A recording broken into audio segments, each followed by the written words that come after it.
Good afternoon, everyone. Welcome to today's Transportation and Environment work session. Councilmember Reamer is out, so we're going to begin. Today on the agenda, we have three items. One is a presentation on OLO's new report on measuring climate resilience, a review of select critical infrastructure sectors in Montgomery County. I think that was requested by Councilmember Glass, right?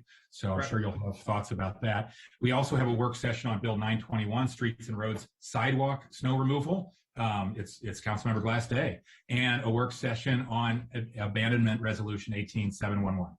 So I look forward to today's discussion. Any opening comments, Council Member? Well, I like Councilmember Glass Day. If you want to introduce that resolution, I'll gladly co-sponsor it. But more seriously, what is first? Let me just pull up which is technically first on the agenda. The OLO report is. The OLO report, right.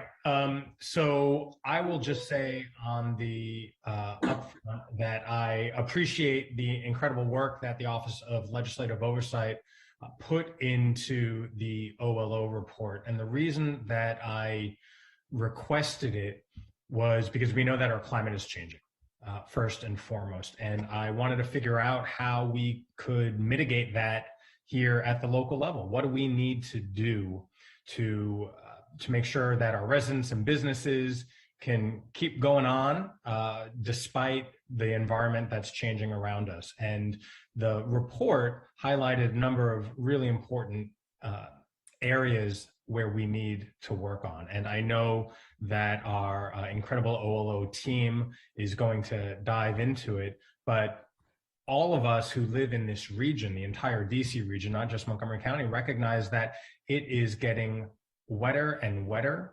The rains are getting harder, and that is resulting in more flooding.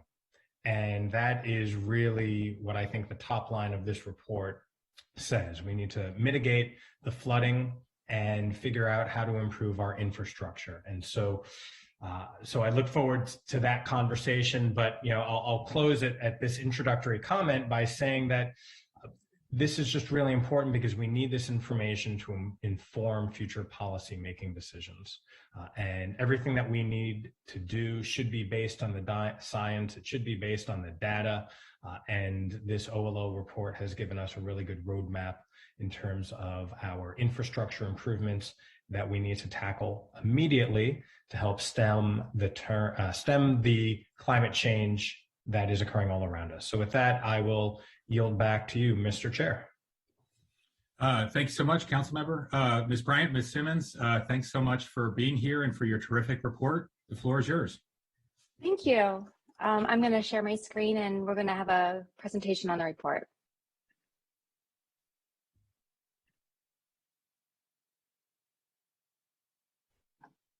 Can everyone see the screen, the presentation? All right, just want to make sure I got it right. Good afternoon, my name is Stephanie Bryant, and this is Caitlin Simmons with the Office of Legislative Oversight. We appreciate this opportunity to brief the T&E Committee on OLO Report 2021-5. Thank you to the Executive Branch staff and stakeholders for assistance in completing this report.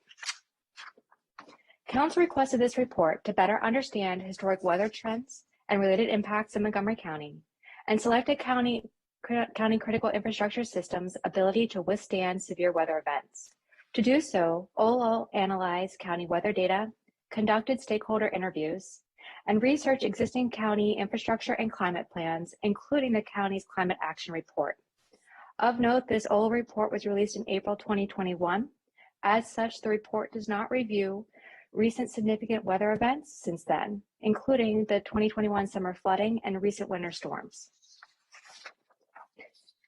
Today's presentation has 6 parts. First, a definition of critical infrastructure and resiliency. Second, county weather trends and climate risks. Third, storm costs. Fourth, county infrastructure planning. Fifth, selected county infrastructure sector risks.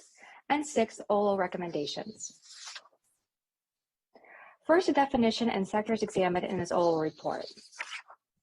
The U.S. Department of Homeland Security defines critical infrastructure as vital systems and assets whose incapacity or destruction would have a debilitating impact on the physical or economic security and public health or safety. The Department of Homeland Security identifies 16 critical infrastructure sectors, 4 of which are lifeline sectors: communications, energy, transportation, and water and wastewater systems. All 16 sectors are connected. The loss or disruption of a sector impacts the operation or mission of multiple sectors, known as cascading effects. This concept is critically important for the 4 lifeline sectors. This OLO report reviewed the 4 lifeline sectors. In addition, based on the importance to the county, council and county government staff recommended that OLO review the agriculture and dam sector. Climate resilient infrastructure are systems and assets that are planned, designed, built, and operated to withstand and recover from changing climate conditions and climate events. 2 components of climate resilient infrastructure. First, the designs or materials that are used during construction, known as structural adaptations. And second, maintenance schedules or enhanced monitoring processes which occur over the asset's life cycle, known as management measures. Caitlin will now discuss the county weather trends. Thank you. This section reviews county weather data from 1901 to 2020, discusses climate risks to the county's infrastructure, and provides an overview on the impact of extreme weather events on vulnerable populations. Next slide. OLO reviewed county temperature and precipitation data recorded by the National Oceanic and Atmospheric Administration, or NOAA for short, from 1901 to 2020. NOAA uses the average temperature from 1901 to 2000 as a baseline to measure annual averages against, and we use this baseline to analyze the average temperatures from 2000 to 2020. As this report came out in April 2021, OLO does not have data on the flooding that occurred last summer. So OLO found that the annual average temperatures in the county from 2000 to 2020 were higher than the baseline for all but 1 year, which was in 2014. The average temperature from 2000 to 2020 was 55.4 degrees Fahrenheit, which is 2 degrees higher than the 1901 to 2000 average. This is consistent with the findings in the County Climate Action Plan, as it was projected that annual temperatures will continue to increase, especially during the summer and fall months. Further, heat waves are expected to increase in intensity and frequency. Next slide. For county precipitation, 13 out of the 20 years examined from 2000 to 2020 had annual precipitations that exceed the 1901 to 2000 average. Overall, the average precipitation from 2000 to 2020 was 3.51 inches higher than the 1901 to 2000 mean. Future trends from the County Climate Action Plan show an increase in rainfall in the future, regardless of climate change interventions. The intensity and frequency of rainfall events are expected to increase as well. Next slide. After reviewing the Office of Emergency Management and Homeland Security's Hazard Mitigation Plan, the County Climate Action Plan, and speaking to local and regional stakeholders such as county staff and utility partners, OLO identified 6 climate risks to county critical infrastructure. I will focus on flooding as it emerged as the most serious risk to county infrastructure. Next slide. As mentioned previously, future projections from the Climate Action Plan predict an increase in rainfall for the county in the future, regardless of climate change interventions.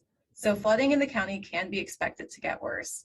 The 3 types of flooding OLO identified as those that impact the county the most are urban flooding, flash flooding, and nuisance flooding. Urban flooding is caused by excessive runoff in developed areas, which can be exacerbated by large areas of impervious surfaces and an inadequate stormwater infrastructure. In the county, there has been an increase of urban flooding from 2 to 4 occurrences per year before 2010 to 11 to 39 occurrences per year since 2010. For flash flooding, it can occur without warning and can affect county operations and strand motorists. From 2003 to 2019, there has been an average of 9 flash flood warnings per year. Further, OLO found that flood rescue resources in the county and region are understaffed and underfunded. As the risk of flash floods increase due to climate change, the need for rescue services will likely increase as well. And nuisance flooding is flooding that does not pose a significant threat to public safety or cause major property damage. However, it can disrupt day-to-day activities, cause minor property damage, and strain stormwater management infrastructure. Staff report that there have been an increase in the number of complaints related to nuisance flooding in recent years. Next slide. Overall, OLO found the county's response to flooding reactive, and the county has not conducted comprehensive assessments of its existing infrastructure to determine flood risk. The county also does not have a model that shows where water flows through the county, both above and below ground, and where potential problems may lie currently and in the future. Further, departments are siloed and only focus on flooding as it pertains to their operations, and there is no single point of contact in the county to manage flood prevention programs. Next slide. Reactive responses to extreme weather events can especially harm vulnerable communities, which includes low-income communities, communities of color, and linguistically diverse communities. Research shows that these communities are more vulnerable to extreme weather conditions for a host of reasons, such as a historic underinvestment in infrastructure, which in turn makes them more vulnerable to damage from extreme weather events. Further, residents of vulnerable communities often have less access to information and resources to help them prepare for and recover from extreme weather events. County staff confirm that this is true in the county and that it is important to expand public outreach to these communities. This outreach should include information on how to access funding and disaster recovery assistance after an extreme weather event, as research shows that middle and high income households are more likely to receive funds from emergency assistance compared to low income households. Next slide. This section reviews available storm cost data for the county. OLO found the data to be limited, which will be expanded on in the next slide. In order to generate benefit cost analyses of infrastructure investments, it's important to have the ability to easily track the cost of storms and other extreme weather events. OLO found that data on these events are fragmented and not readily available. From 2000 to 2020, there were 8 FEMA declared disasters that designate the county as eligible for public assistance. Of those, the Office of Emergency Management and Homeland Security had the cost for 2, which was the derecho in 2012 and Hurricane Sandy. Storm cost data is fragmented across departments, and there is no central repository tracking county storm cost data.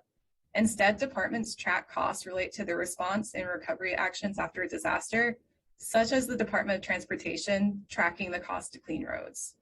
Stephanie will now talk about county infrastructure planning and risk. Thank you. In section 4, we will review best practices and all of those findings related to infrastructure planning.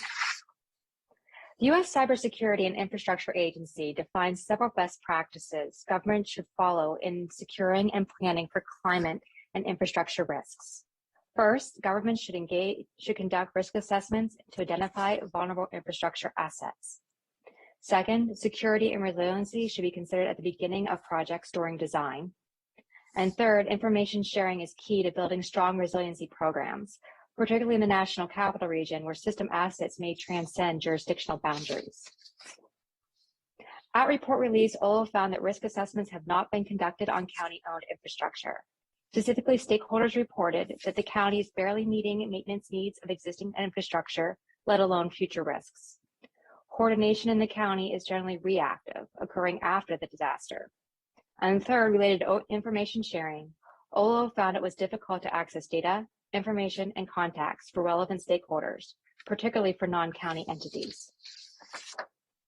Turning to section 5, we will highlight infrastructure sector risks found in completing this report. Of the 6 sectors reviewed by OLO, we are going to focus on 4: energy, communications, water and wastewater systems, and dams. We are highlighting these today because of the risk presented and impacts of summer 2021 flooding events in the county. For each sector, OLO will provide a quick definition of the sector, highlight identified risks, and selected next steps identified by stakeholders. First, the energy sector. For the energy sector, OLO met with representatives from Baltimore Gas and Electric, TEPCO, Potomac Edison, and Washington Gas.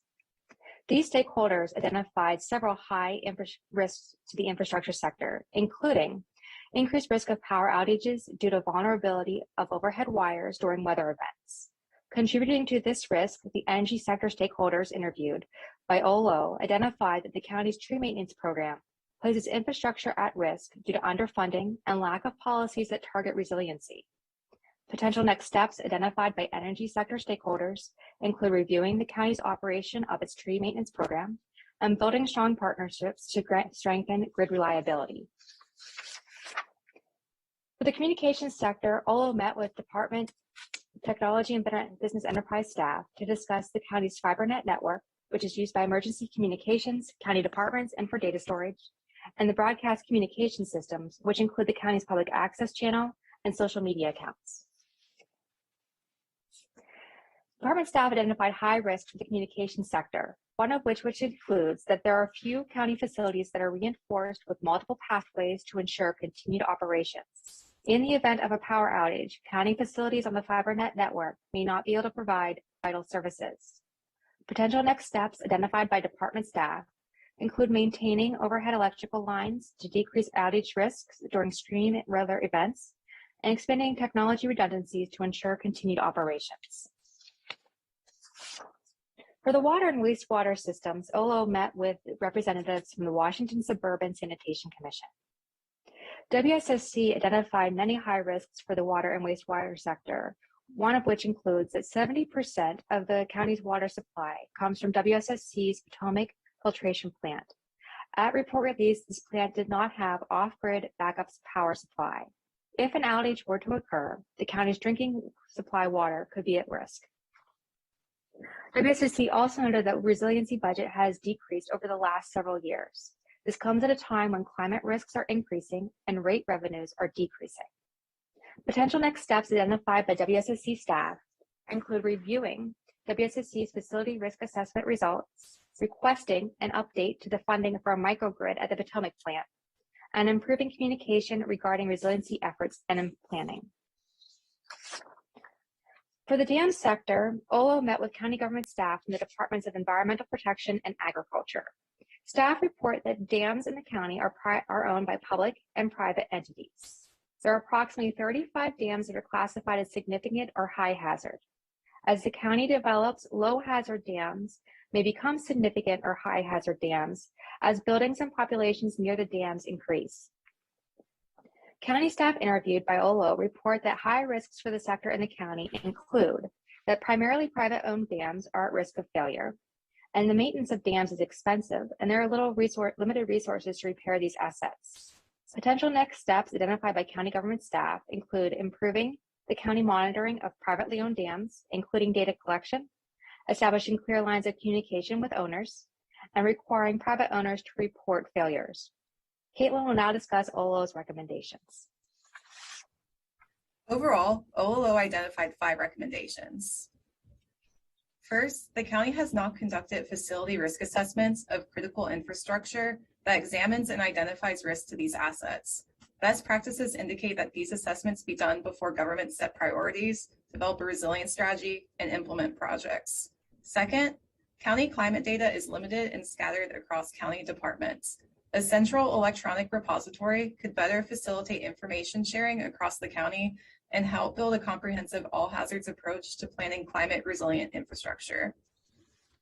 Third, as flooding is one of the most significant climate risks to county infrastructure, it is important to focus on managing the risk. A single point of contact could help coordinate stakeholders, resources, and better respond to community concerns. Fourth, since climate change and extreme weather events can impact neighboring areas, increasing coordination of resilience planning across jurisdictions is important. Local stakeholders report a need for coordination between the county, utility partners, and other local, state, and federal partners.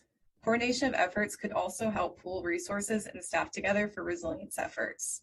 And fifth, climate change exacerbates existing socioeconomic problems faced by vulnerable communities, and these communities often have less access to information and resources for preparedness.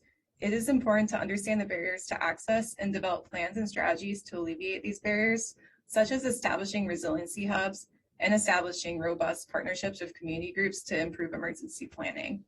Thank you. This concludes the presentation, and I will turn the discussion back to the committee chair.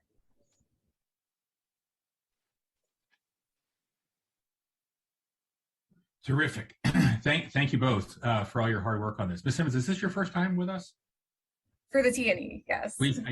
Okay, good. We have lots of hard questions for you. Okay. Councilmember Glass, I think you request this. Dive in. Oh, you allow me to have all the hard questions. I understand. No, Ms. Simmons, Ms. Bryan, thank you very much for a very thorough presentation. I know that you were really just skimming the surface in terms of the report, but I appreciate the brevity in which you were able to provide so that we can have this conversation, and that for everybody who wants to follow up and dig a little deeper can read the report themselves. Again, the various headlines here, I think, are that we need to stem as much as we can now, right? And we need to be proactive in those efforts. And there was a Pew Research study that tells us for every $1 we spend on resiliency, it saves $6 in the future. And if that is not a reason to make sure we start laying the groundwork now where we're already playing catch up, I don't know what is, right? In terms of being the best stewards of our taxpayer dollars, making sure that our community and our homes and our investments and our roads and bridges are all able to be intact, because we can no longer be reactive. But the one point that I want to drill down on a little bit more was one of your recommendations, in that there be a central clearinghouse of some of this information, right? And I see on the participation list, I see Ms. Hochberg is here, and I would love to bring Ms. and up here she does. It is nice to see you, Ms. Hochberg. I wanted to bring you into the conversation, knowing that you have played and are playing multiple roles in county government, right? But I still affectionately call you the climate Zarina, which will stay with you for how long you'll be here and be with us. But talk to me about this central clearinghouse concept, and because of your scope within the county executive's office, you see a lot of this. So what is your take on this report, and how does it inform the work from the executive branch? Thank you, and good afternoon to all.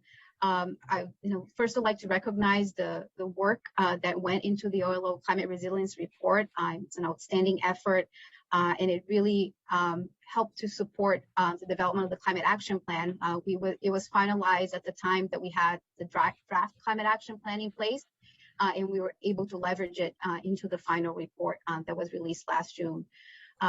We found also that when we were collecting data points from various county departments in support of the analysis that went into the Climate Action Plan, we were also having a hard time, collecting the data, because it resided, here, there, and everywhere and nowhere in various different formats, and definitely not centralized. And so one of the recommendations, one of the actions in the Climate Action Plan in the governance section is around this very notion that's in the Climate Resiliency OLO report of the need for a central repository of data that's publicly accessible, transparent, and kept update. So that is very much on our radar screen in terms of something that we want to do, and know that there is a need for that. Is there any additional, for lack of a better term, bureaucracy or administrative support that would need to be created in order to do this? Or is it just rethinking and breaking down the silos, making sure that more of this information goes across county government, or at least goes across the desk of you or others? The way that we intend to approach this particular issue is we're partnering with County Stat. They manage the county's open, I believe it's called Open Data portal, that includes all sorts of data sets that the county makes publicly available. We want to start by doing what we're calling a climate data survey, reaching out to departments to have them help us identify what are the various climate related data sets that they have on hand, in what format. And then we plan to later this year host what we're calling a climate data retreat with various departments to brainstorm, what are the next steps? Is it just a matter of handing over the data to the county stat team and having them populated? Is there something more complicated than that? So we're peeling back the layers of that onion right now. Okay, good. Well, we'll continue this conversation, and as we also take up the CIP, looking at it through this lens of how it is going to mitigate some of these problems. That is certainly what I'm going to do. I know this committee will do that as well. And so look forward to continuing these conversations in slightly augmented fashions moving forward, but it comes back to this central theme of figuring out how we remain resilient and protect our physical infrastructure and our residents from all the rain and all the other changes that we know are happening and that we expect to get even worse. So thank you there. The one other question I have before I turn it back, I think there's someone from WSSC. I'm not sure who exactly to address this to. Mr. Taylor. Oh, there you go. Thank you, Mr. Taylor. Nice to see you. I know from my own eyes that there is a lot more flooding, and the report shows this too. But I also have seen a lot more infrastructure failures with our pipes and our systems. Can you give us your analysis of why this is happening more frequently, at least? Well, I think it's probably the principal reason is probably because of the age of the pipes. We only get a certain amount of funding every year to replace water and sewer pipes, and some of those pipes are 50 to 80 years old, and so we try to repair the older ones first. And the ones that we sense a leak, we have a leak detection system on our water PCC pipes, and so we try to replace the older pipes first, and then the ones that we suspect leaks along with that. One thing I wanted to point out in the OLU report, it said WSSC has not developed a risk assessment of our critical assets, which we have finished last year, and we have 8 critical vertical assets, pumping stations and treatment plants slated for flood improvements. Now, we targeted 2065 as the 100-year flood horizon, and we are pursuing and proceeding to abate those flood hazards. Also, the Potomac feasibility study, we applied to the Maryland Energy Administration for a feasibility study grant, and that should be, we feel very confident we'll get that, and that the study will start in a couple of months. Great. Well, thank you for that perspective. I know this committee, when we've taken up the WSSC budget, some of those technological advances that you've spoken about, I know we've talked about here. So I'm glad to know that it's being used in that fashion. I've also received concerns from residents throughout the county who are experiencing a lot more issues, not just on the streets, but on their own property. And they've informed me about the StormNet GIS map. Can you talk about that and how that gets captured in the work that we're talking about? Councilman, I'm not familiar with the GIS net. I'll have to get back to you on that. Okay. My understanding and speaking is possibly DOT here. Does somebody from the Department of Transportation know more information about the StormNet GIS map? Is Tim here? He's in the packet. Hi, Emil. Mr. Hucker, I'm going to defer to Dan Sheridan. He's probably the most familiar on the topic for us. Hey, Dan. Thank you, Emil. Yeah. Hello. This is Dan Sheridan. I work directly for Tim Couples. Tim Couples is not available today. He's at a family funeral. So the DOT has produced a GIS layer of the existing storm drain system, and basically that GIS layer has been compiled from many old sources of plans and projects as they get completed. And so there are some discrepancies that we find out about over, when things occur and we go investigating them. So we are constantly updating that storm GIS layer. And it's been an effort we've been handling over the past 10 years or so.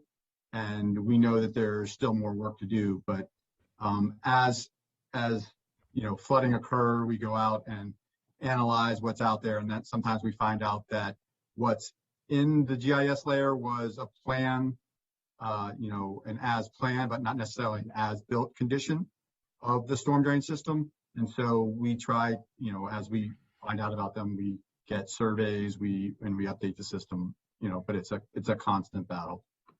Thank you for that update, Dan. And so can you tell us when the last time that system was updated? Oh, it's updated regularly. Again, it's we have staff working on it all the time.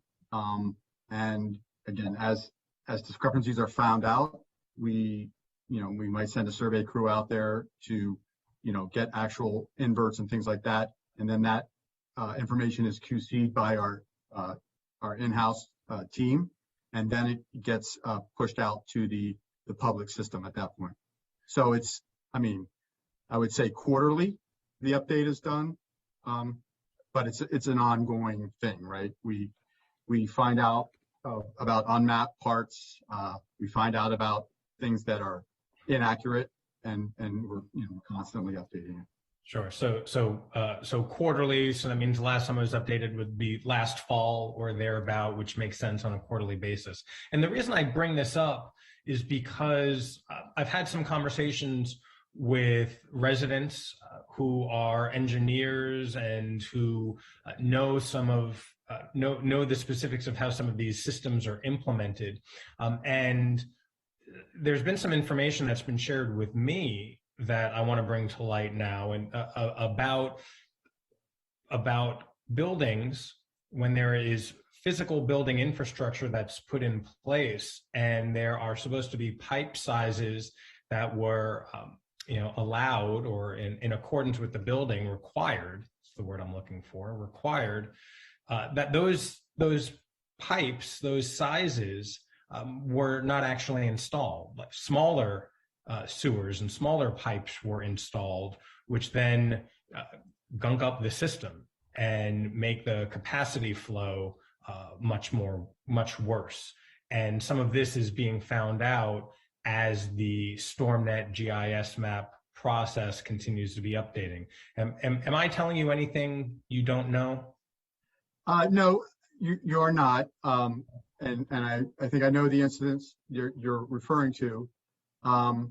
So it's related a little bit to how things are permitted also. So Department of Permitting Services is responsible for approving a new development or something like that.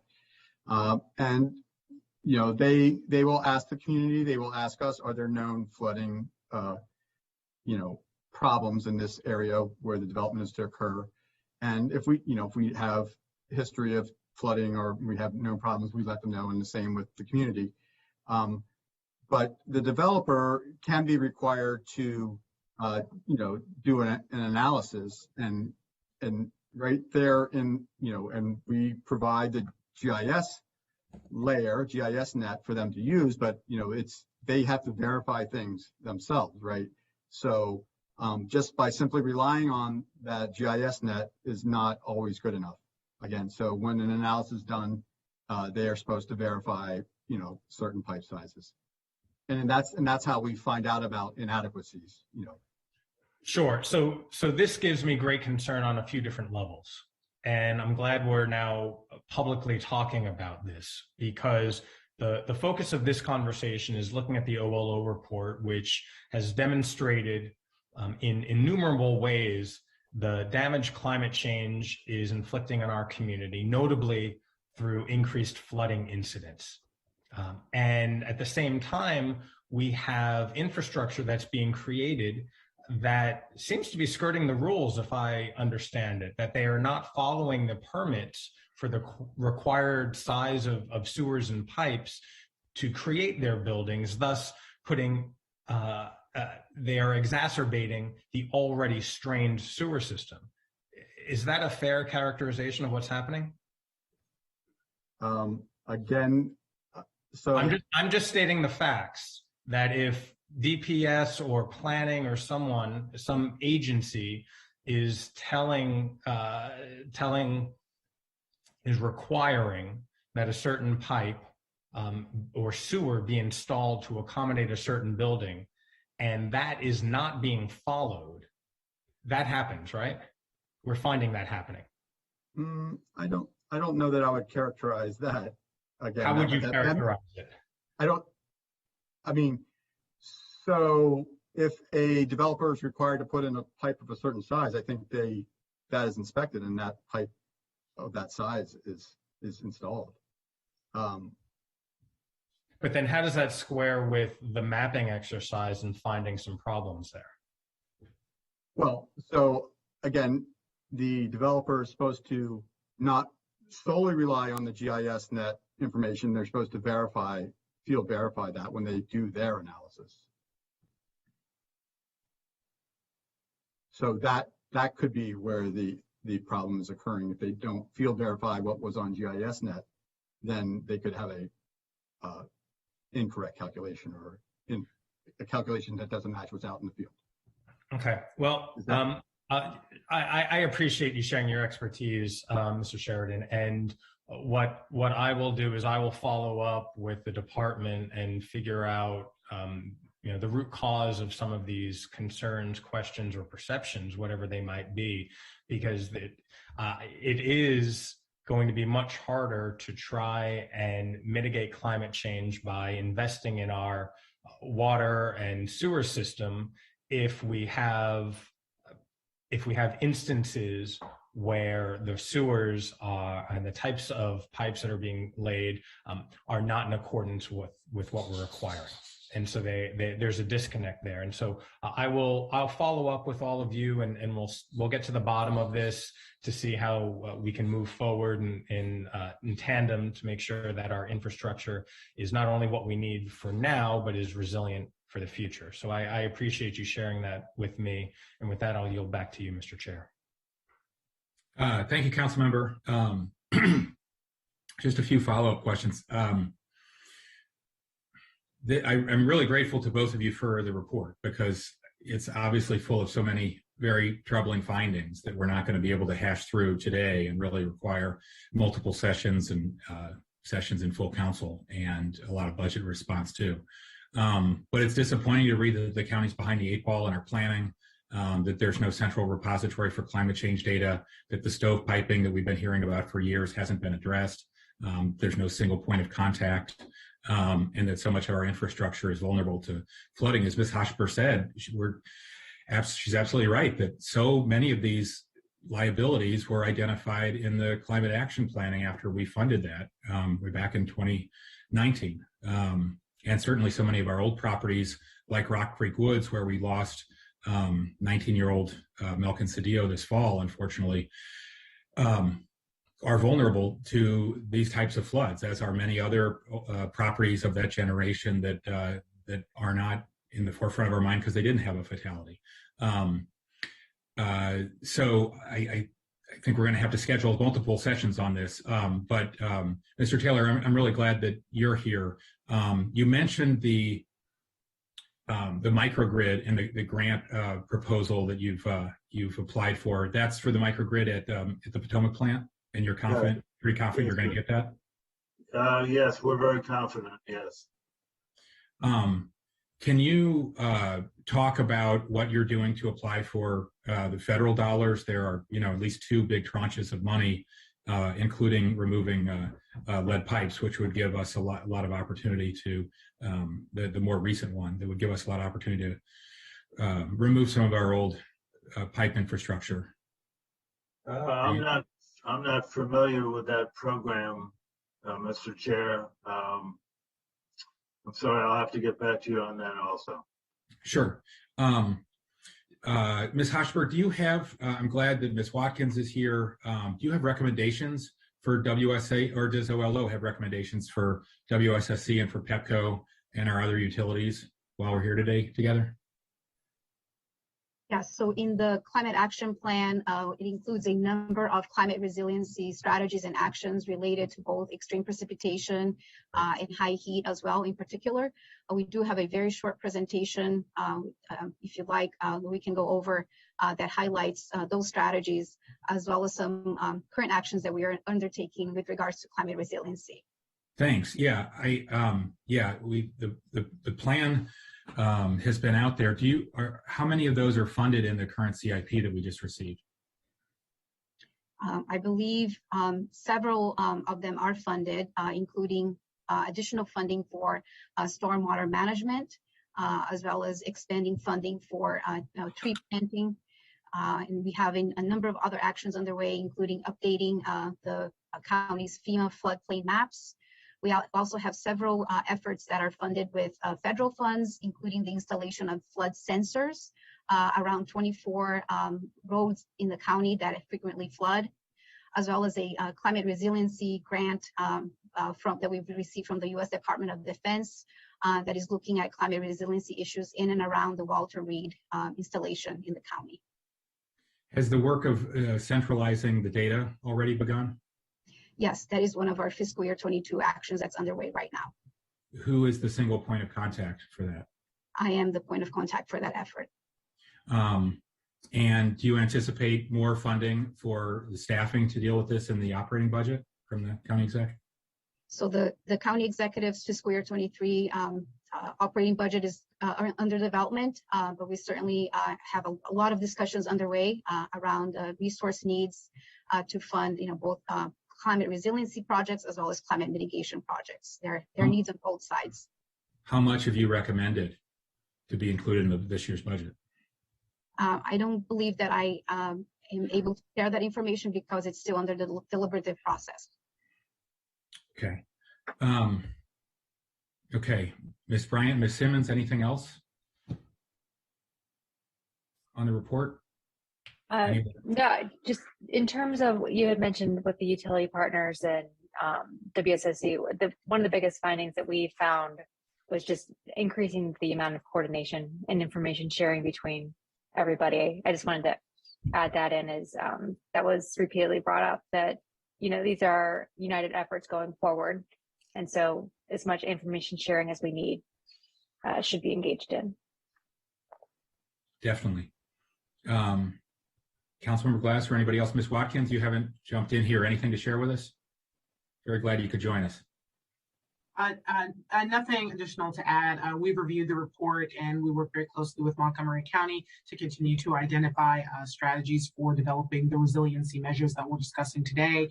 As a company, we've made efforts over the past 10 years to modernize the energy grid, to install state-of-the-art equipment in communities across Maryland. So we appreciate the opportunity to be here today, and we're very happy to be a part of any future discussions. Terrific.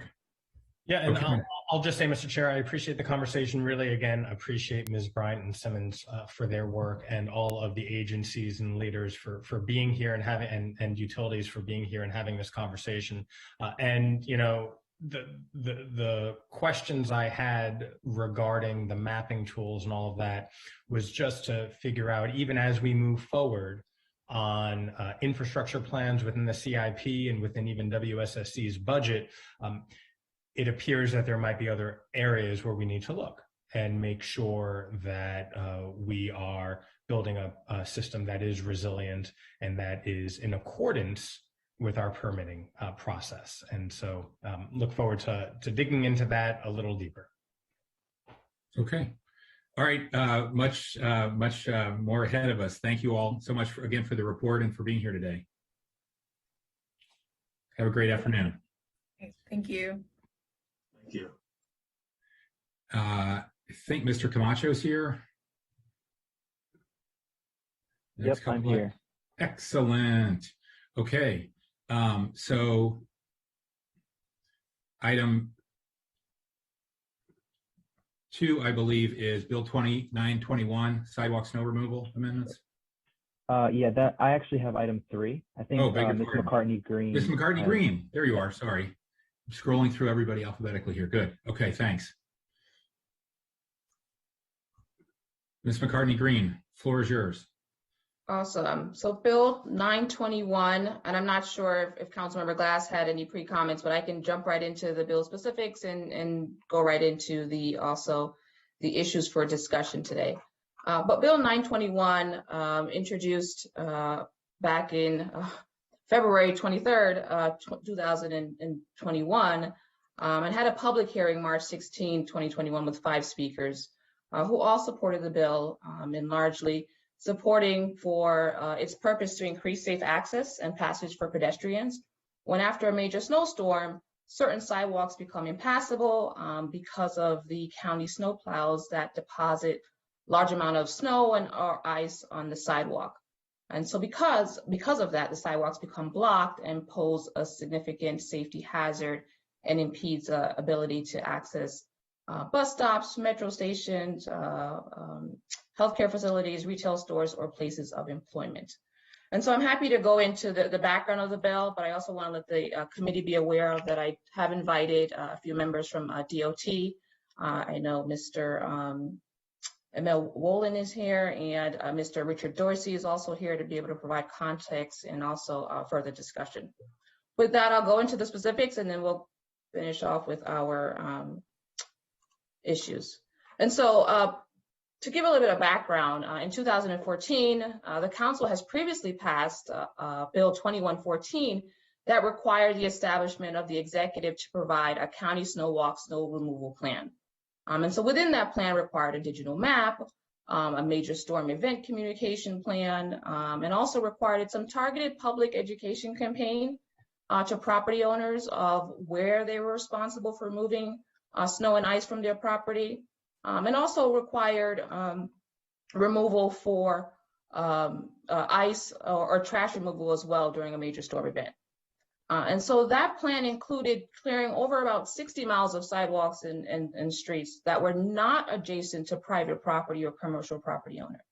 Bill 921 would actually expand the snow clearing coverage to include areas that are near or adjacent the county's equity emphasis areas, as identified by the Metropolitan Washington Council of Governments, and also include orphan sidewalks and non-buffered sidewalks. And I'm happy to talk to the committee today of the definition that's outlined in the bill.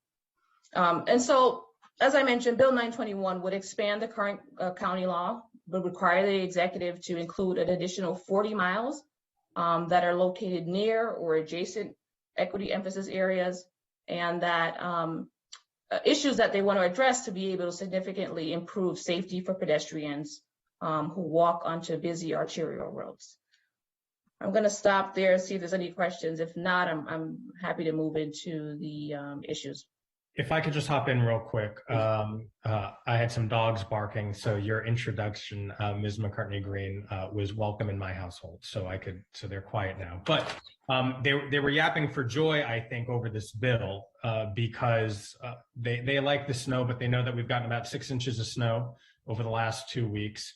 And the reason I introduced this bill last year was because the county currently provides snow removal in certain areas. And as we've seen over the course of the pandemic, so many people have been able to comfortably work from their home. And I see a majority of us on this Zoom doing that just now. And I look forward to getting back into the office as soon as possible for these committee sessions as well. But for so many members of our community, they didn't have that luxury. And we know that the people who had to continue going into the office were much more reliant on public transportation, that whether it was taking the bus or taking the metro. And many residents in those areas are trudging through snow that is not cleared by any government agency. And so the bill basically says that we need to help those in our equity emphasis areas, which at the time of introduction, it was the first piece of legislation that codified equity emphasis areas. Since then, there have been other pieces of legislation that have already been adopted that ratify the usage of that term. But when I introduced it, it was the first such use of the term here. And we know that those are lower income residents, more Black and brown residents, and residents who are more dependent on public transportation. And for all of those reasons, I think it's important that we do right by them and help them get to work when so many others don't have to go in physically. And so that's just setting the stage. I appreciate your work on this, Ms. McCartney-Green, and your introduction. And with that, I'll yield back to you or the chair for DOT's response. Emil, Richard, thank you for joining us. Chair Hucker and Councilmember Glass, thanks for the opportunity to chat. I would be remiss if we didn't take the opportunity to just put a huge shout out to Richard Dorsey and their team We've already had a handful of snow events this year, snow and ice events, and despite staff being impacted by COVID, I think, as usual, our Highway Services Division rises to the challenge and gets the snow out of the way. You know, our goal is not to be the headline in the newspaper, and we continue to achieve that, get the emergency roads open, get these sidewalks open, get into the neighborhoods and clear the streets so our residents can get back to going about their business, support businesses and get to work and take advantage of public transportation. So I just wanted to take an opportunity to recognize Richard and his team for doing that. Generally speaking, supportive of the bill. You know, that this, for us, this comes down to how much the county allocates expenditure-wise to snow efforts. You know how the budgeting and expenditure coverage works. So, you know, we continue to do whatever is directed of us and settle up through a supplemental later in the year. I will note we are having some challenges getting contractual resources for this. I think with the 60 miles that we have, you know, on our books right now, again, we struggle with that, expanding this out more. Most of those contractors are looking to be engaged either to private sources or other public agencies very early on in the process. They're not waiting around until this point of the snow removal process. So that is a bit of a challenge, but we continue to work through that and will continue to work through that as our responsibilities expand. The one thing, and I know Ms. McCartney Green will likely bring it up or may bring it up in addition to the packet. Early on when this list of roads was identified, I think we have a much clearer understanding of the combination of equity emphasis areas and a few additional roads outside those equity emphasis areas that are part of the list. And I guess one of our concerns is, you know, our ability to defend or explain the selection of specific roads to the public, where they're making an argument, why not my road? And when roads do need to be added, you know, we have to come back through a change in the law or to amend the law to further add any roads beyond what's already defined. Just something to make you aware of. Again, we're quite happy to go out there and attack these roads as part of the storms, and we'll get through them with the support of Richard and his team. So thank you. We're prepared to answer any of the questions that come up as part of the packet. You're here. Yes, great job, Mr. Dorsey. Okay, any other questions on this? Or Ms. McCartney Green, did you have anything else to move through? Yeah, we can briefly go through the issues. I'm sure. Scrolling down to the packet, looking at page 3. Just really wanted to mention the fiscal impact here and to just a little bit of discussion of what would this cost to include the additional roads. And so looking at OMB's fiscal note for the 2021 winter season, it spent approximately $670,000 removing snow from those 60 miles that we mentioned, and estimated roughly around $11,170 per linear mile. And so with that, if the county would be responsible for additional snow removal, this would be probably in excess of over $400,000, and this is per year. And as we know, snow events are not predictable, and so that would obviously, you know, be an average. But we do know that there might be other years where there might be an increase. I know Emil had given me a little bit of an average of the amount of snow occurrences per year. I'm not sure if the committee, you know, wants that now, but that was actually provided post packet. So I apologize for that not being there, but happy to include it in further packets. From what I had just year to date, I've kind of averaged it. What's the, you know, average of winter storms, and dating back from fiscal year 17, you know, we had 8 winter storms. And then the highest, I would say, fiscal year 18 was 12. Year to date, 2022, we had 5 so far. So it's averaging roughly between 5 to 8, you know, winter storms. So that's something for the council just to have an idea of where we would be budget and cost wise. Otherwise than that, council staff has talked with legislative analyst Glenn Orland and to discuss whether or not this would have a significant impact. And council staff recommendations that it would not. And so with that, the fiscal impact did not refer to any additional revenue in terms of staffing. And as Mr. Emo noticed, that we would be contracting this out to contractors who would have to clear the additional roads. So I wanted to stop there and just any further discussion on that. Well, also I'll add, I appreciate all of that. And Mr. Dorsey, I want to chime in and express my appreciation to you and your team. I've been reading the updates over the last 2 weeks, and I know it has been even more challenging for you all to find the staff that you need. But it's also because these services are becoming more infrequent, right, or less frequent because of climate change, the conversation we just had moments ago. And so as we look forward, we're not quite sure what the need here is. But to Ms. McCartney-Green's point, the bill also only triggers this when there's 3 inches of snow. And so I don't know how some of these facts or figures break down when you get down to that level of snowfall and what the need is, but it's not just any 1 or 2 inches of snow and this needs to be done. It's when it actually becomes, a hazard, not only to those, again, who are trying to get to their job, but it's for people in a wheelchair. It's for families. It's for mothers who are kids are in a stroller. And so there's a whole host of people who would benefit from this service as well.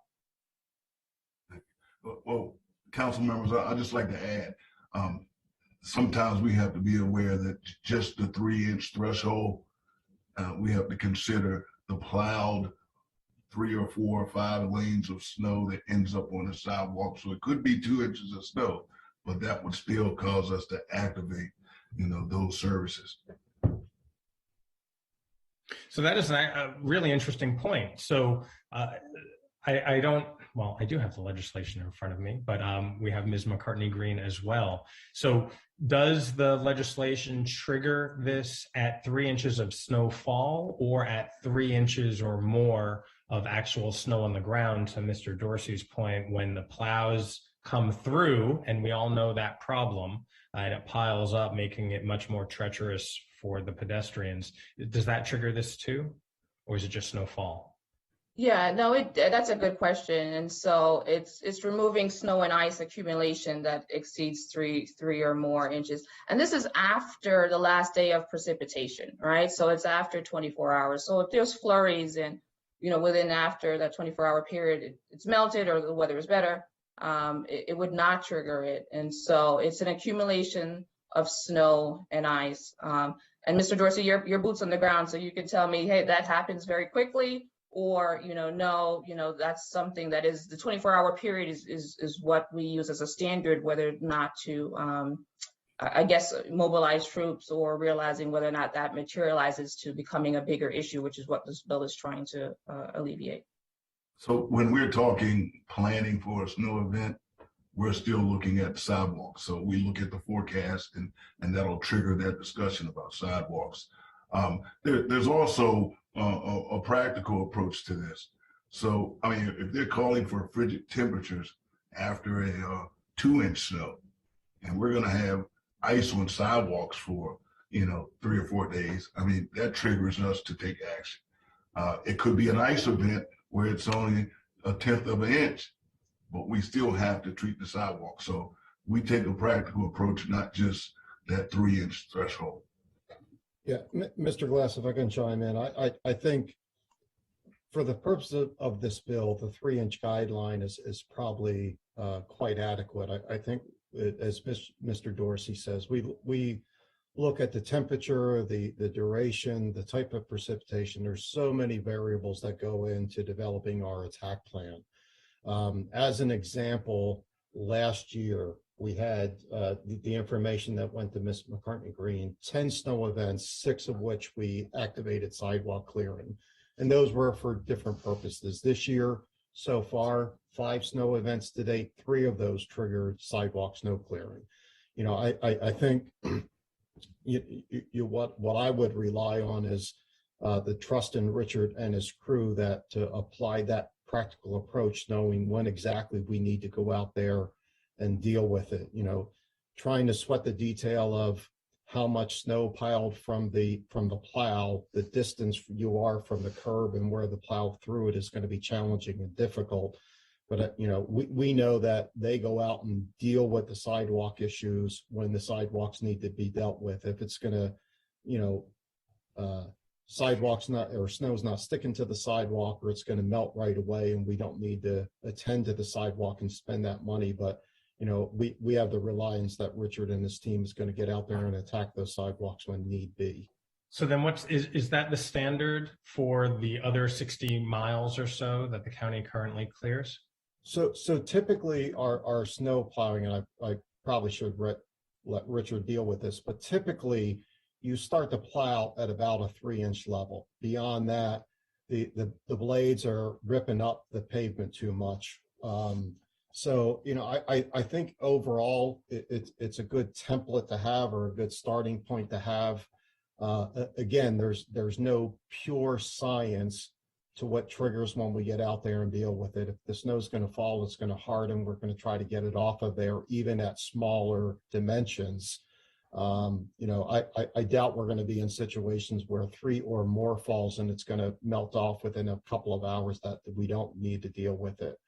I'm not so reliant, or I don't think either of us are so reliant on the specific dimensions that are in the bill, as opposed to the trigger, what's the most practical thing to do given the situation.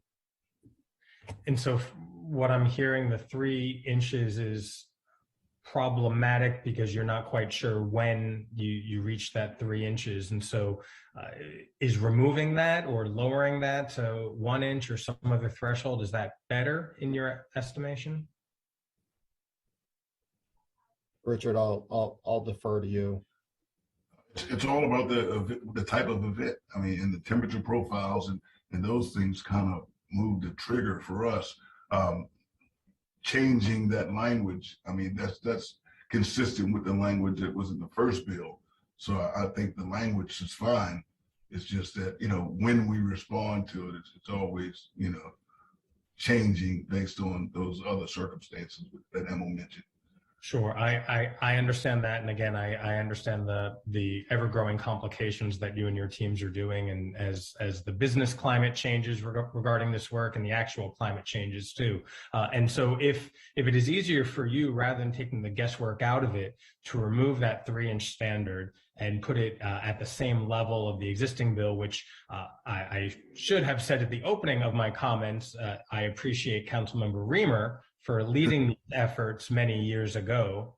So we're just continuing the good work that he helped pave, pun intended. But what I would suggest is that we reduce or eliminate that 3-inch limit and conform it to what the existing law is. That works for us. Yes. Okay. Councilmember, we can keep the 3 mark as a standard, or if DOT and what I'm looking at is to have some benchmark of whether to mobilize. So there's 2 options on the table: to remove it altogether and keep it consistent, or to have the 3 inches, or if DOT uses discretion to and I can word this a whole lot better than on the spot, but or give DOT discretion to implement an actionable snow plan, if depending on the circumstances or the storm event. And so my option here is to have a either or just to remove it altogether, and that's totally up to committee's decision. Well, I was recommending removing the 3 inches only because I was hearing from the department that it was problematic to try and guesstimate when those 3 inches would pile up, and so I was just trying to help them out, and if they don't, so I'll defer to you. You being Ms. McCartney Green or the department? Oh no, I want to hear from you. I was trying to be accommodating to your real world situation, and that's why I made the suggestion. But I understand that you're looking at it from 2 different sides, but we got to pick one of them. I don't think the 3-inch standard bothers us either way. I think we can live with anything. Again, I think it's generally speaking, we're going to go out there in situations of less than 3 inches because this situation calls for it based on either the storm profile, the temperature, or the precipitation. I think we can use our best judgment in possibly eliminating the standard. And I don't know if Ms. McCartney Green can come up with language that makes sense to defer to DOT's judgment on when to get in there. That would satisfy us. Okay, and I'm happy to take a look at that and just have the committee put some eyes on it and DOT to make sure we're all on the same page. Sure.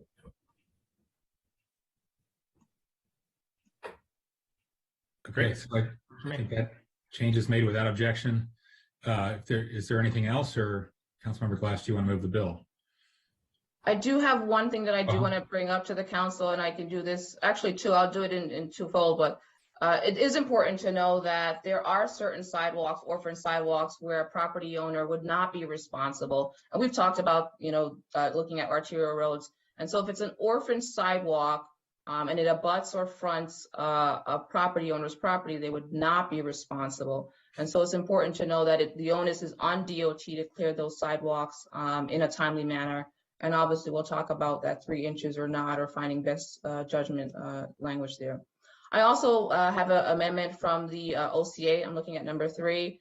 The Office of County Attorney has recommended to remove, amend lines 46 to remove that may include any of the following areas and replace it with and be located. And what that does is give more direction of what an orphan sidewalk is, and to have clarity and clarification in the technical language that's there.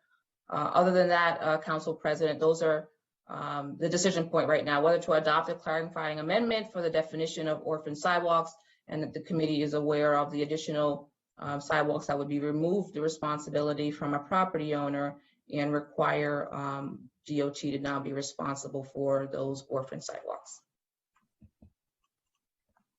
Councilmember Glass?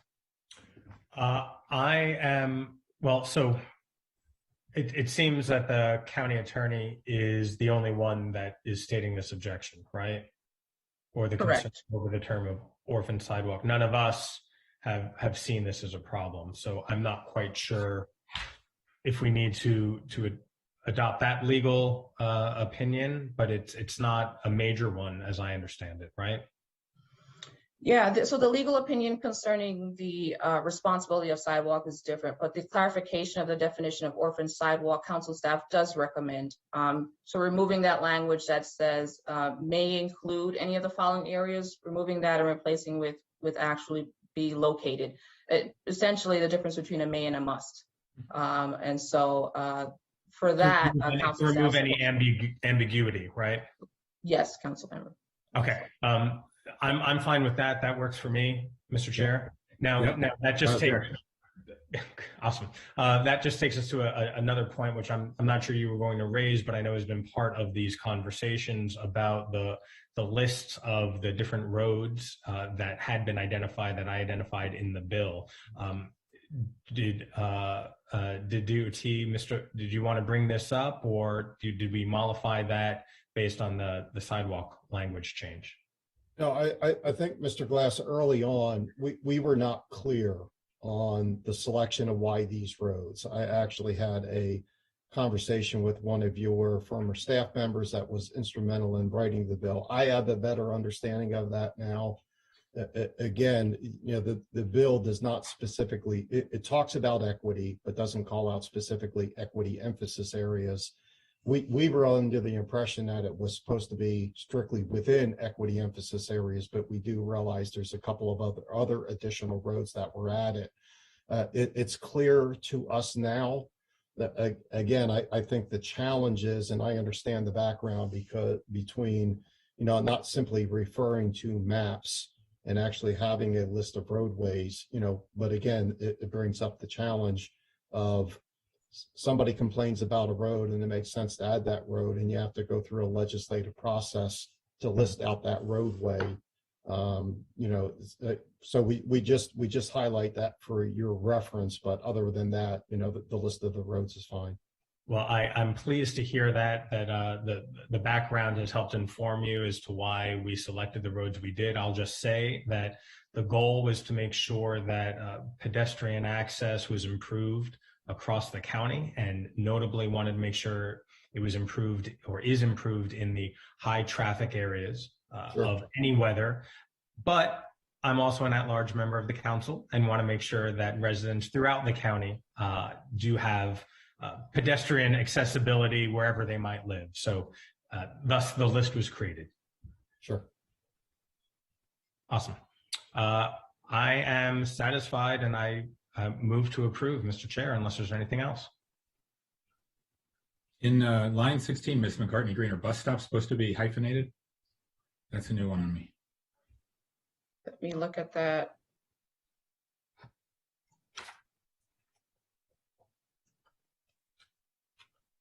Line 16 of the bill? 116. 160. Don't want to slow us down. It's in the current law. Yeah. It's not, council member. Mr. Hucker, we'll stop the bus there regardless of the hyphen or not, just to clarify. I just wanted to take advantage of your expertise since you were here. Grammar is not one of my strong suits. Biker is hyphenated. Okay. All right. Well, we have an amended bill before us. Councilmember Glass. I'm good. You? Yes. Okay. Without objection, Ms. McCartney Green. Thank you. Since I think I can't. Thank you, everybody. Okay. Thanks, everybody. Thanks. Okay. Item 3 is this abandonment. Mr. Camacho? Yeah.